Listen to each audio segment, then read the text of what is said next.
Welcome to the Nobody Ask Me Guys show. Guys, I'm your host, Melvin Casey Lars. And as always, you know how we do on this show, guys. You know, we have dynamic individuals such as Mr. Devin Washington. Now, Mr. Washington is a fitness, I'm going to call this young brother a fitness guru. Now, all of us talk about athletics, and everybody think that they are experts at athletics. And unfortunately, too many of our young people sit up and they watch TV and they glamorize about being these mega stars. But guess what? They don't want to put in the work. They don't understand all of the nuances behind it. So today, Brother Devin Washington is going to be sharing with us some of his expertise. And it gleans from a 15-year career as a fitness professional, both on the high school and college level, where he has worked with defensive secondaries. He's helped individuals be prepared and help schools get state championships, going records of 14-0. Colleges also doing extremely well with the athletes that he's worked with. He has a sterling reputation of being the man. So, guys, sit back, relax, and let's hear from Brother Devin Washington. Brother Washington, how are you doing today, sir? Hey, man, I'm doing great. I appreciate you for asking that. Well, listen, it's always a pleasure having young blood and having individuals that talk about and share what it really takes to be one of the top flight athletes. Now, allow me to share a precursor. We all understand that we have to have a certain modicum of talent as well. But Right. if you'd like to just jump right in and just kind of break some things down for us, how Devin Washington see the whole process. Yeah, man. First of all, I appreciate you for giving me this opportunity. Thanks to God as well for just putting me in front of you to be able to talk with athletes and parents about how this thing truly works. And I think when you talk about how this thing truly works, I think first of all you have to be in a position where you can be honest with these parents, these athletes, and most importantly, you have to be able to trust and love on these kids. Because I think at the end of the day, when you're honest with these parents and athletes, and when you love on them, you can coach them hard as well. Absolutely. Absolutely. And as you're sharing that, Devin, when we allow me to say as genuinely as I can say it, Mm.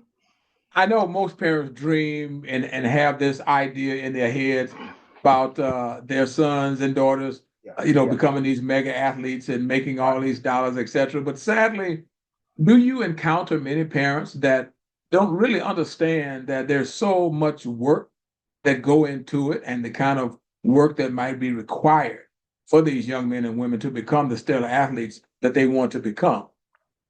Well, yeah, I mean that I think you're still seeing a lot of that right now. All of these kids have dreams when they're playing little league football, like myself, middle school football, high school football, and college to go to the pros.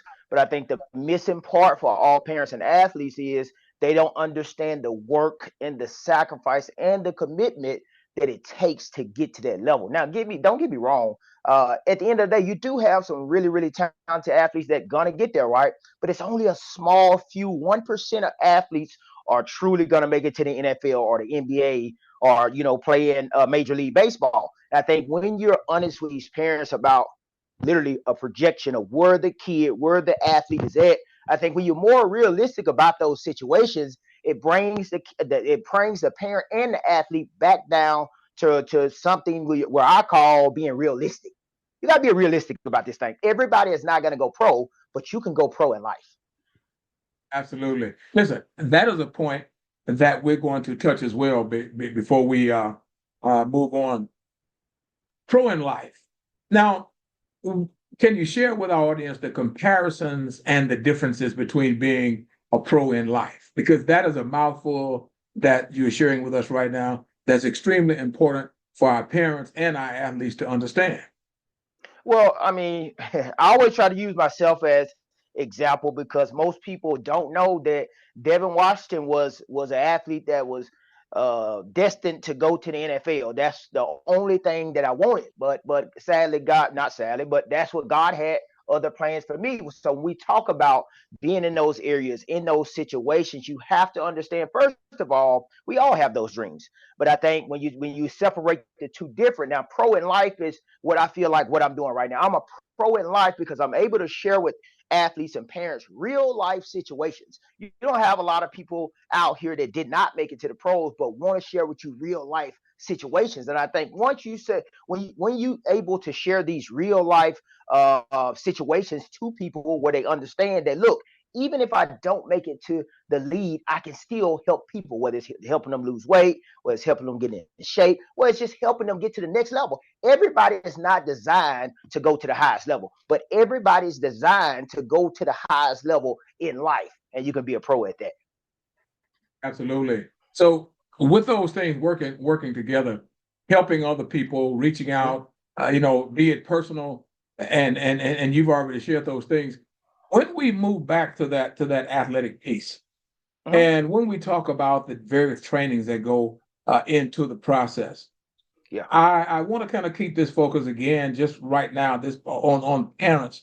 When and I'm laughing, Devin, because as an old coach, as an old athlete, as a brother that also had the desire to want to be real NFL. I tell people all the time, being a free agent with the Oilers and being a free agent with the Raiders, you are not a real NFL player if you're not on a roster. And people will laugh. And, and that's what we try to get parents to understand. When you're working with your parents, has it been your experience that your parents just for some reason, I'm sure that's not all of them, can't really get it when you are pushing their young men and women, when you're really trying to get them to achieve above and beyond what they thought they could achieve, that is going to take many times that next work idea and thought and process to get them where they're going to go? Or do they feel that you're being a little excessive? Well, one of the hardest things about this thing is convincing parents that their kids, their athletes, do need the individual training. Parents sometimes, because I mean, in the world, in the media, all you see is, or all you hear people tell your kids is, he the best or she's the best. He's going to the NBA. She's going to the WNBA. He's going to the NFL. Right. So they always think that if you're telling them something along the lines of, look, we're gonna have to get this kid some individual training to tighten up some areas where he's loose and he needs some work at. I think sometimes parents look at that as disrespecting their kids.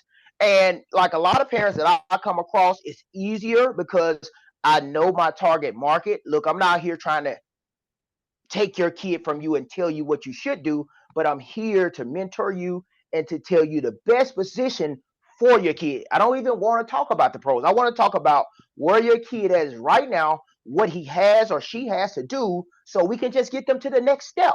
And we do have a lot of parents like that are committed to listening and applying those things. And I think the more parents are realizing that it's more steps than what you hear people tell you, than just not doing the right things. Absolutely. And perfect segue. The kids, The who kids. are our main culprits Right. that we're discussing. And again, Right.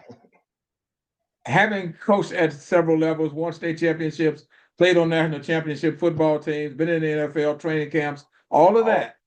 Yeah. It's still difficult to get kids to understand that just because they think they have, and I don't mean, as you said, parents think disrespecting their children, just because they think they have a little talent or they have what it takes, that they don't really have to listen to you because they're going to make it anyway. When you're working with these children, and I'm going to call them children because I'm an old cat, so they're children to me. I get it. Ain't nothing wrong with that, man. When you're working with these children, do you encounter difficulties in really getting them to understand what it is they are asking of you to prepare them to reach the goals in which they think they want to reach, or to go to the level of athletic prowess that they want to reach? Do you have difficulty with them really understanding what you are presenting to them, if that's what they need? Well, yeah, it's always some sort of difficulty, I think, and it's more so trying to Like again, I think because the parent is most times, and this is not every parent, but some parents are trying to live through the kid, right? So it's Yes. hard to tell a kid, especially if you haven't played at that level, because most times, 9 times out of 10, those kids want to listen to more people that played at that level. And sometimes they don't realize, even if some of those athletes have played at that level, they still don't have the experience of going through ups and downs, going through the individual work that they should be able to do to get them to the next step. They don't realize that some of these things that you're giving them are blueprints to separate them, because once you go from youth football to middle school, the talent level catch up. Once you go from middle school to high school, the talent level really catches up. And obviously, when you go to high school to college, it's a business. But what athletes and parents have to understand about it, and the difficulty of that is getting them to understand that it's always areas that you must improve, and you ain't guaranteed to make it to the next level. Every time. Every time. You said a golden mouthful, Brother Devin, is the talent level. And let's hang out on that a moment. Okay. When we talk about talent level, maybe sometimes, and sometimes I used to feel guilty when I was working with young men, that maybe I didn't do a good job of really explaining to the parents, to the young man, what that meant. Because sometimes, again, we don't want to hurt their feelings, Right. but you have to really get them to understand that, hey, all of that talk about, you know, I'm gonna outwork everybody, this, that, and the third. Yeah. It's another level. Not only are you going to have a talent. Right. That's right. Now, if I'm more talented than you, Right. and you are talking about you're going to outwork me, but Right. I'm working as well, there's Right. another plateau you're going to have to reach. That's a fact. That's a fact. That's a fact, man. So when you're working with these young men, and it's really almost the same question I just asked, how do you get them to see that? Because sometimes, as well as I do, Brother Devin, is that they read the newspapers, Right. they listen to Uncle Bud, who tells all these people about how great he was, and he may have Right. been, Right. but he only played against a certain level of talent. Right. Right. Right. Right. So how do you get them to that point that they can really understand that it's more than what you think when it comes to the talent that you have? And as I said, it's kind of the same question, the things that you've already expressed. But now you playing against Devin. Devin is a second or a half faster than the guys you played against in high school. Devin is maybe 10, 15 pounds heavier. Devin has been in there pumping that iron. Devin has been going through the proper exercises. How do you get them mentally there? Well, first of all, just being direct with just starting it out is you stack them up in different areas and different states, and you'll find out real quickly when you go to an all-star game and a camp that it's different levels of talent. And a lot of times it ain't even just the talent, it's high football IQ, high basketball IQ. Maybe they pass in the eye test. And if we want to go back just a little bit more and we want to just talk about the youth level, everybody's athletic at the youth level. Now, it's a lot more kids uncoordinated at the youth level, which if you're athletic at the youth level, going to get somebody that's uncoordinated, then of course your game is going to continue to elevate because genetically you're way better. Now, from the youth level to the middle school level, everybody is more athletic now. Now, the coordination part and the strength part might be a big difference going into middle school from youth football, just because now these kids are now lifting weights. Now they're understanding high football IQ. They study and film. So that's another level where you say, okay, from the youth to the middle school level, now the talent catches up because now this kid is bigger, faster, and stronger, and he has a higher football or basketball IQ. Now, when we talk about high school level to college level, well, the biggest difference right now is those kids are going to be more developed, right? They're going to have way more leadership. They're going to have more explosive power. And obviously, they've been on that level long enough to be able to separate themselves from a high school athlete that has been told all his life that he's the best until he meets somebody or she meets somebody that's on the college level that lives this, that sacrifice for this and that does everything in their power to be the best that they can be. And a lot of times it'll bring you back to level one, to the people that always told you not really negative things, but things that should challenge you in your mind to work harder and not always feel like you're the best. Yes, we want to be the best, but you got to understand, getting content with that will not allow you to continue to elevate your game as an athlete. Absolutely. Now, you also alluded to the eye test. Help us a little bit with that one because, again, people don't get it. The eye Right? Yeah. test. Man, the eye test, man, is one of the biggest tests that you can have, especially when you get to the middle school level, when you get to the high school level. When you think about, I'm always telling athletes at the middle school level, look, you need to look like a ninth grader in the seventh grader. I mean, in seventh grade. We've actually had some seventh graders that are now eighth graders go back into their basketball and football season, and everybody's looking at it like they look at them like they're grown men, right? But because if you don't pass the eye test, the first thing recruiters want to look at is, are you lifting weights? Are you developed? And do you look like a grown man? Why? Because they don't have time nowadays to develop athletes. So now this brings me back to the point why individual training is so important. Because at most middle schools, they even lift weights.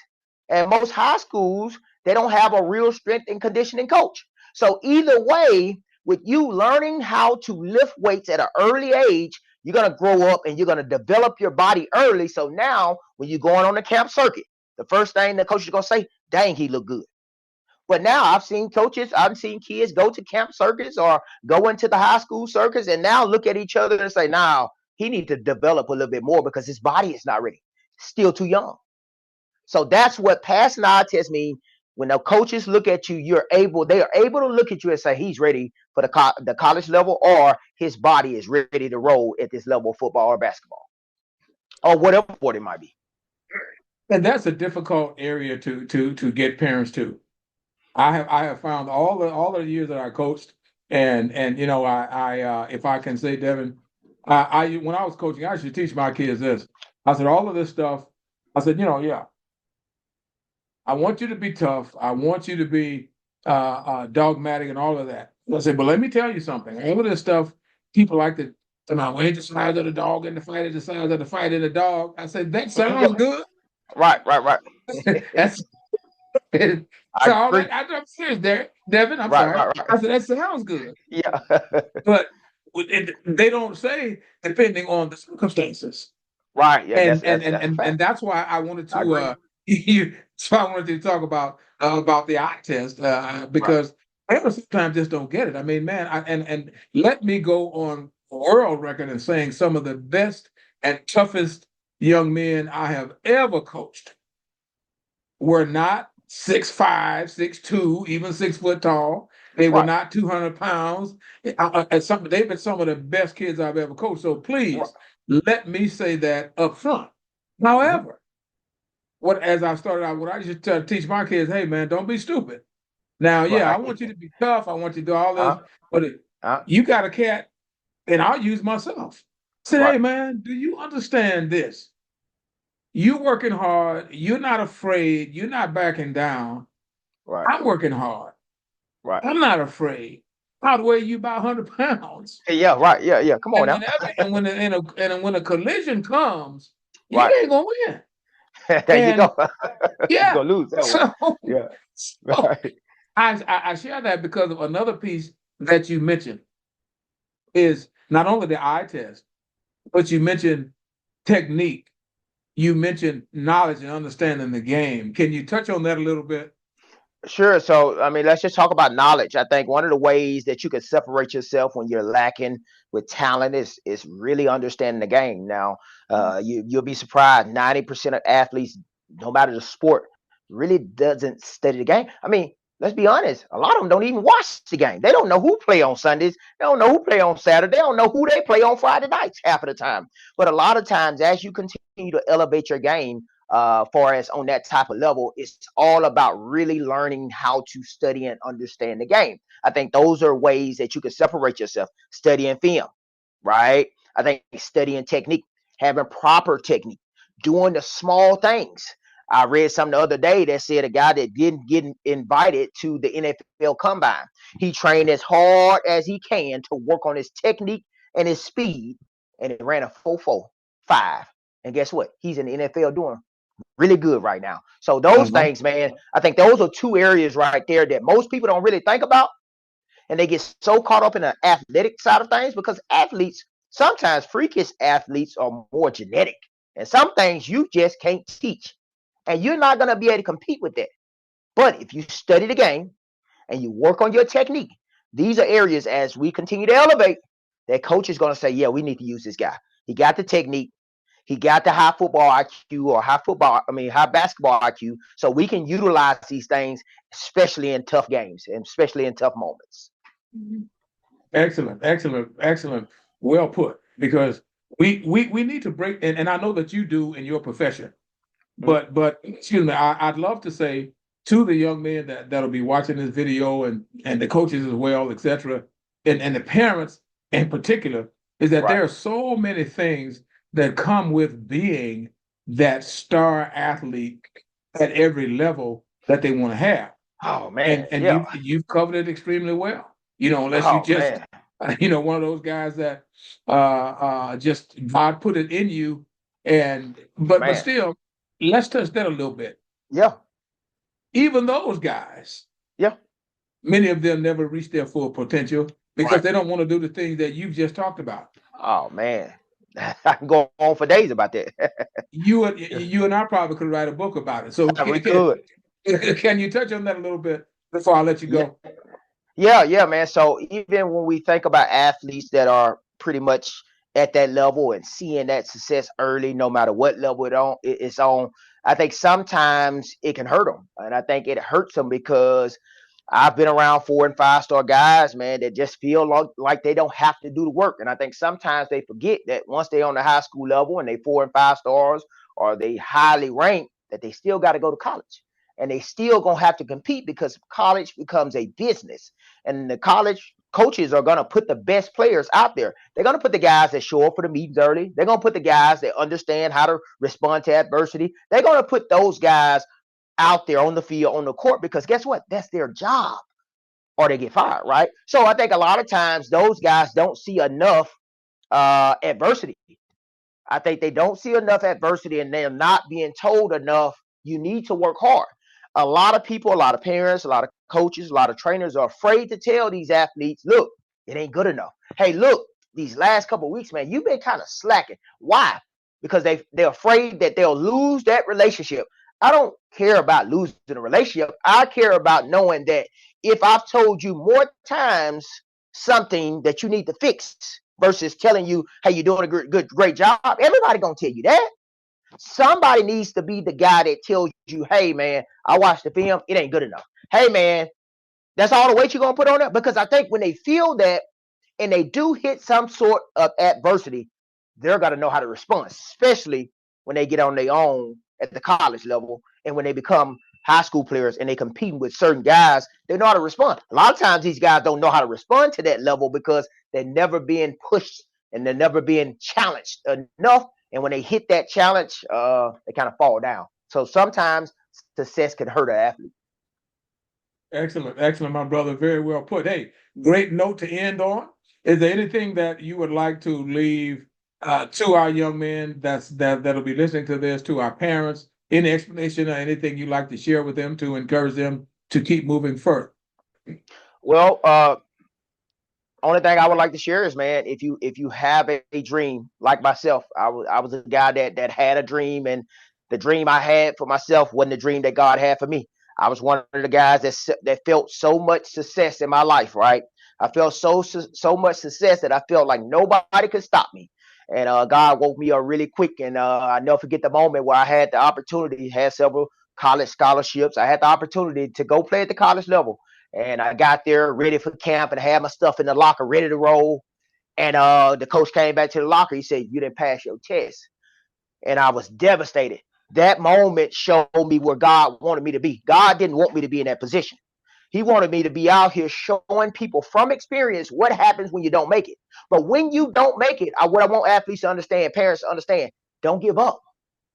Don't give in. Don't quit. It's part of the challenge. It's part of the journey. It's part of the process. Keep going. Listen to God.